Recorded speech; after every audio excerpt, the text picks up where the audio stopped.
सभी को राम राम। नमस्कार। मैं हूं पी के अग्रवाल। आप देख रहे हैं ट्रूथ प्लस। साथियों, आज बात करेंगे बिहार के विधानसभा चुनाव, जिसकी आज 14 नवंबर को वोटों की गिनती हो रही है और उसके आंकड़े एनडीए के पक्ष में आ रहे हैं। अब मैं ताज़े आंकड़े के हिसाब से बताऊं, एनडीए लगभग 204 सीटों पर आगे है, बीजेपी 93, जेडीयू 83 और बाकी अन्य। अभी तक के आंकड़ों के अनुसार तेजस्वी यादव राघोपुर से पिछड़ रहे हैं। अंतिम परिणाम क्या आएगा वो अलग बात है। अब इतने एक तरफा आंकड़े 243 में लगभग 204 का आंकड़ा, ये हैरान करने वाला है। अब मैं इसमें कुछ विपक्षी नेताओं की प्रतिक्रिया देख रहा था। अब इसे कुछ सहमत नज़र नहीं आ रहे कि ऐसा कैसे हो सकता है। बिहार के वोटर पर भी सवाल उठा रहे हैं। इसी पे तो सवाल, इलेक्शन कमीशन पर तो सवाल उठाते ही रहते हैं, मोदी पर भी आरोप लगाते रहते हैं और नीतीश सरकार पर भी आरोप लगा रहे हैं कि जो चुनाव से पहले 10,000 रुपये दिए गए। यानी कुल मिला के उनका आरोप वोट चोरी का है। लेकिन अभी नई नई बात है, ताज़ी बात है, तो वो शोर नहीं कर रहे। हो सकता है कुछ देर बाद शोर भी करें। अब ये वोट चोरी है नहीं, थोड़ा इस पर चर्चा करेंगे। जिसे विपक्ष वोट चोरी कह रहा है, अगर इसे चोरी कहना है तो मेरी परिभाषा ऐसी है, इसे वोट चोरी नहीं, वोटर चोरी कहा जाए। अब वो कैसे, ये मैं आपको बताता हूँ। अगर आपने बिहार चुनाव के समय अमित शाह के दिए हुए इंटरव्यू देखे हो, गृह मंत्री अमित शाह के, उससे आपको कुछ आंकड़े पता लगेंगे। उन्होंने बताया बिहार में हमने सड़कें बनाई हैं, एयरपोर्ट बनाया है, एम्स बनाया है, इंजीनियरिंग कॉलेज बनाए हैं, मेडिकल कॉलेज बनाए हैं। एक खास बात उन्होंने और बताई कि हमने 5,500 पुल बनाए हैं। अब 5,500 पुल, ये कोई छोटी मोटी संख्या नहीं होती। आप जानते होंगे, सोशल मीडिया पे ऐसी फ़ोटो आती रहती हैं कि बिहार में पुल गिर गया। कभी कभी ऐसी भी खबरें आती हैं, बनता हुआ अंडर कंस्ट्रक्शन पुल गिर गया। निश्चित रूप से उनका भी सवाल उठाना गलत भी नहीं है। अब जो पुरानी सरकारों के बनाए हुए पुल गिरे, तो उसमें तो वर्तमान सरकार की जिम्मेदारी यही हो सकती है कि देख रेख नहीं हो रही है। वरना उस पुल का जीवन काल कितना था, कितने जीवन काल बाद गिरा, या क्या भ्रष्टाचार हुआ, ये सरकार नहीं बता सकती। लेकिन जो इनके समय में गिरे हैं वो जरूर चिंताजनक है। ठीक है, ये बात सही है। लेकिन क्या आप समझते हैं 1 या 2 या 4 पुल गिरने से पूरा बिहार की जनता एनडीए के खिलाफ हो जाएगी? क्या 5,500 पुलों के लाभार्थी एनडीए के खिलाफ वोट करना शुरू कर देंगे?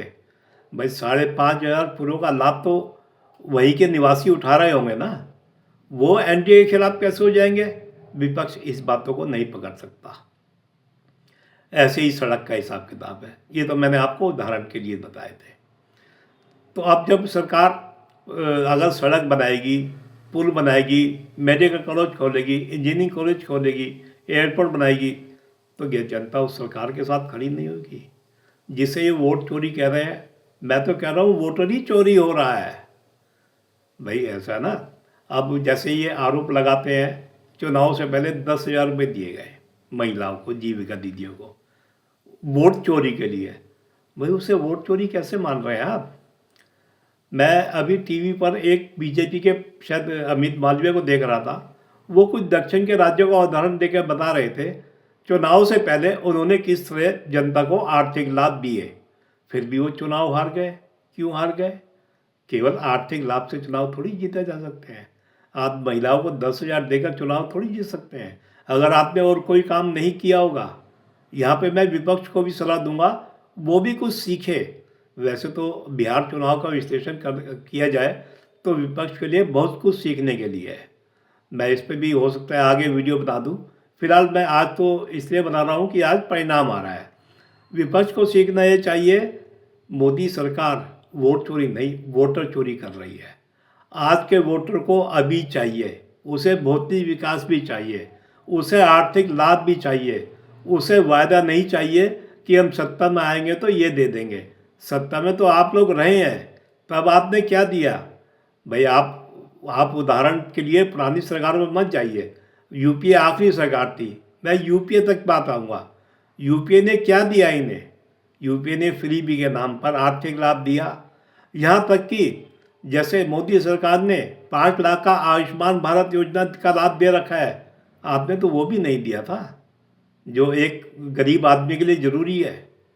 तो विपक्ष चाहे तो इससे बहुत कुछ सीख सकता है। वो चोरी की परिभाषा समझ सकता है, चोरी क्या होती है। जनता को आर्थिक लाभ मिलेगा, जनता को भौतिक लाभ मिलेगा, जनता को दिखेगा, तो वो निश्चित रूप से आपकी तरफ आकर्षित होगी।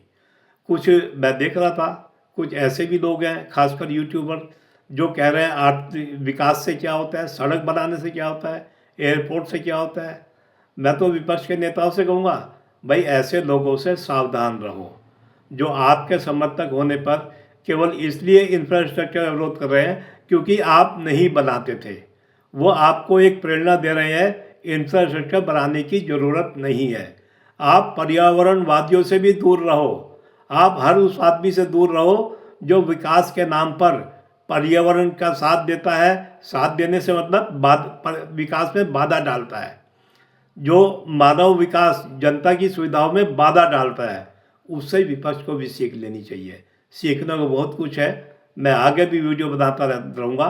फिलहाल ये चुनाव एक सबक है उन लोगों के लिए जो अपने सत्ता में विकास नहीं करते, जनता को आर्थिक लाभ नहीं देते, जिनके पास चुनाव में जाने के समय गिनाने के लिए कोई वजह नहीं होती कि हमने जनता के लिए ये गिनाया। विचारधारा से चुनाव जीतने का समय खत्म हो चुका है। खोखली विचारधारा, वो भी वो विचारधारा जिस पर आप कोई तर्क नहीं कर सकते, चाहे वो सेकुलरिज्म हो, चाहे सोशलिज्म हो, चाहे सामाजिक न्याय हो, ये आपको देखना पड़ेगा। अभी मैं जंगल राज की बात नहीं कर रहा हूँ, अगले वीडियो में इस पर भी बात करूँगा कि जंगल राज मैं भी कोई बहुत ज़्यादा नहीं जानता था। ये तो यूट्यूब का ज़माना है, जो जंगल राज के बारे में बहुत कुछ जानने को मिला है।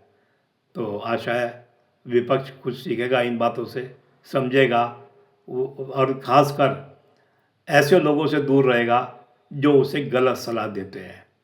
बाकी बिहार की जनता को नमन, उन्होंने एक विकास की सरकार चुनी है, जन कल्याण की सरकार चुनी है, जनता को आर्थिक लाभ देने वाली सरकार चुनी है। मैं यहाँ पर मुख्यमंत्री नीतीश कुमार को भी धन्यवाद दूंगा, जिनके नेतृत्व में बहुत शानदार सफलता प्राप्त की है बिहार में एनडीए ने। और मोदी जी तो खैर पूरे देश के नेता ही, मोदी जी तो विकास विजय का एक कारण मैं अस्थाई मानता ही मानता हूँ। तो वीडियो पसंद आए तो वीडियो को लाइक करें, शेयर करें, चैनल को सब्सक्राइब करें। फिर मिलते हैं अगले वीडियो में, तब तक के लिए धन्यवाद।